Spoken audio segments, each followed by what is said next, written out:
दिल्ली का रहने वाला एक लड़का जिसकी उम्र लगभग 21 साल के आसपास होती है, जिसका नाम सौरभ गुप्ता होता है, वह अपनी पत्नी से कहता है कि इस बार गर्मियों की छुट्टी में हम लोग वैष्णो देवी के दर्शन करने के लिए जरूर जाएंगे।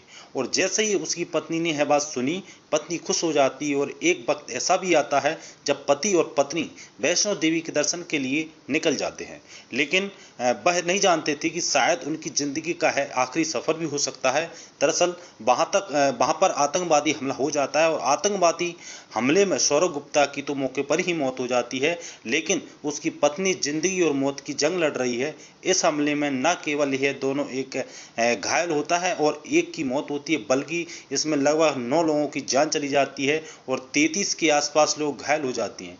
ये ऐसे मुसाफिर, ऐसे यात्री होते हैं जो भारत के अलग अलग प्रदेशों के होते हैं, जिसमें सबसे ज़्यादा संख्या होती है उत्तर प्रदेश के अलग अलग जनपदों की। जैसे ही यह खबर लोगों तक पहुंचती है तो लोगों का गुस्सा बढ़ जाता है और यह हर कोई जानने की कोशिश कर रहा था आखिरकार हमला कहाँ हुआ है, क्या हुआ है और हमला किसने किया है। आज की इस कहानी के माध्यम से यही समझने की कोशिश करेंगे, यही जानने की कोशिश करेंगे कि हमला किसने किया, क्यों किया और इसका कारण क्या रहा होगा। आदाब, नमस्कार, सत श्री अकाल। मैं दीपक शर्मा। आज की जो सच्ची घटना मैं आपको सुनाने जा रहा हूँ, यह सच्ची घटना है जम्मू कश्मीर का एक इलाका है कटरा। वहीं पास में ही वैष्णो देवी है और बहुत बड़ी संख्या में पूरे देश भर से लोग वैष्णो देवी के दर्शन के लिए जाते हैं।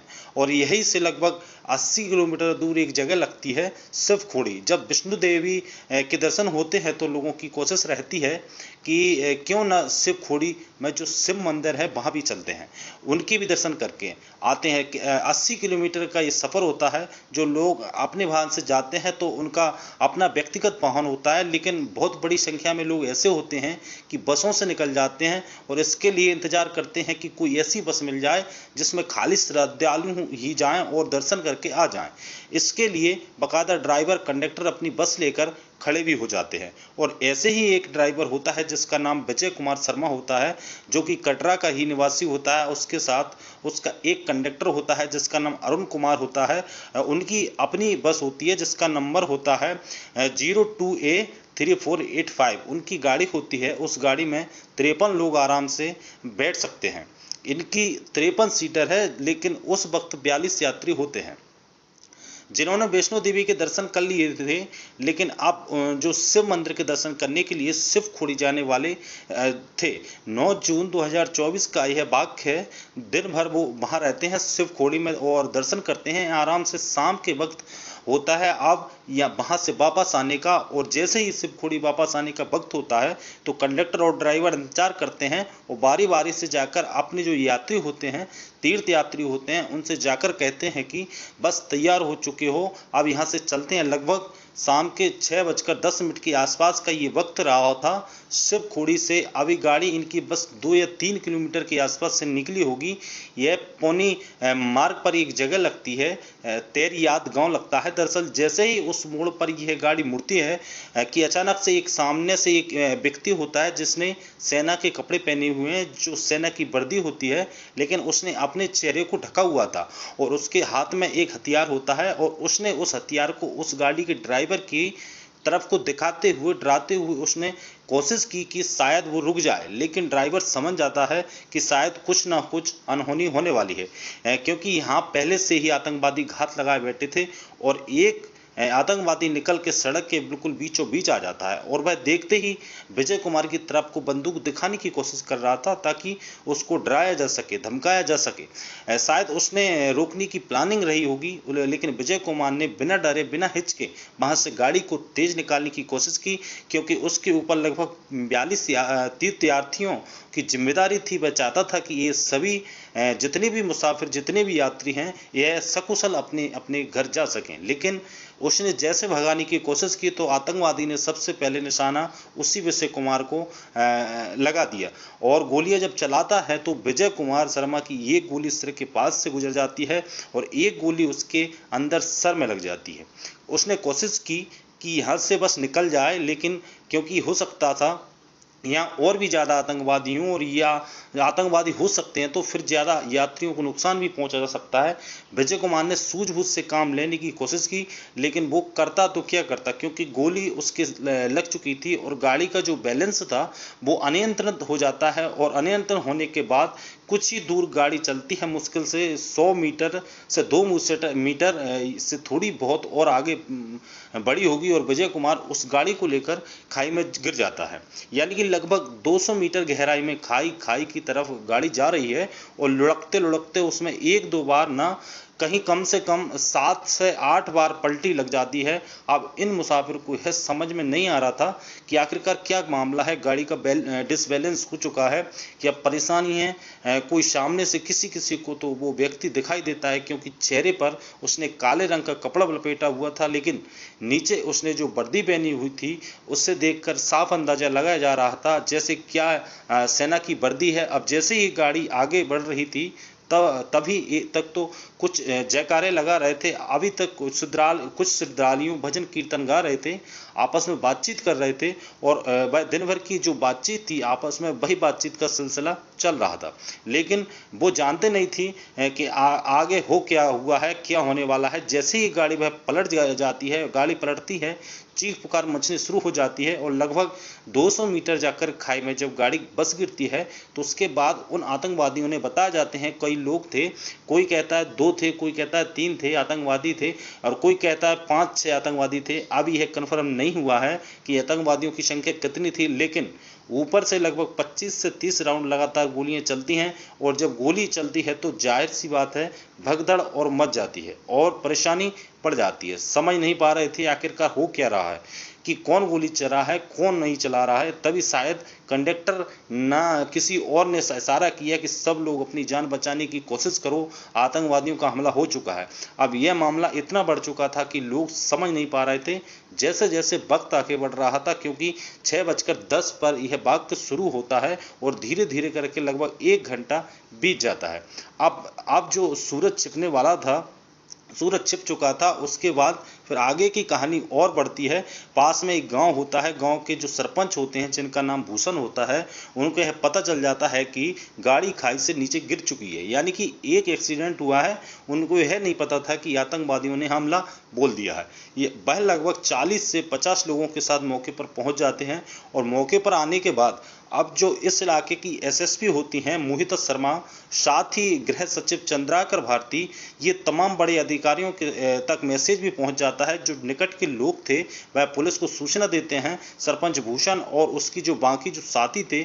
अब उन्होंने एक रेस्क्यू अभियान चलाया कि कौन कौन लोग इसमें घायल हैं, कैसे हादसा हुआ, कैसे नहीं। जब भी पुलिस को सूचना दी जाती है तो इस इलाके की जो एसपी होते हैं, एसपी जिनका नाम होता है मोहिता शर्मा, गृह सचिव चंद्राकर भारती, और जम्मू के जो कमिश्नर होते हैं जिनका नाम रमेश कुमार होता है, डीआईजी सुनील गुप्ता, और जम्मू के एसएसपी होते हैं विनीत कुमार, ये भारी पुलिस बल के साथ, भारी फोर्स के साथ मौके पर पहुंचते हैं।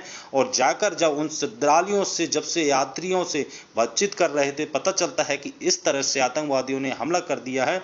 अब इन घायलों को निकाला जाता है। निकालने के बाद इन घायलों को उपचार के लिए भेजा जा रहा था, जिसमें किसी को रियासी, जो जिला है दरअसल यह जिला रियासी लगता है जहां पर यह घटनाक्रम हुआ था, रियासी जिले के हॉस्पिटल में भेजा जाता है। सीएससी यानी कि सामुदायिक स्वास्थ्य केंद्र तेरी याद में भी भेजा जाता है। साथ ही जीएमसी हॉस्पिटल में भी कुछ लोगों को एडमिट कराया जाता है। जब हालत बिगड़ने लगते हैं तो नारायणा हॉस्पिटल में भी एडमिट कराया जाता है।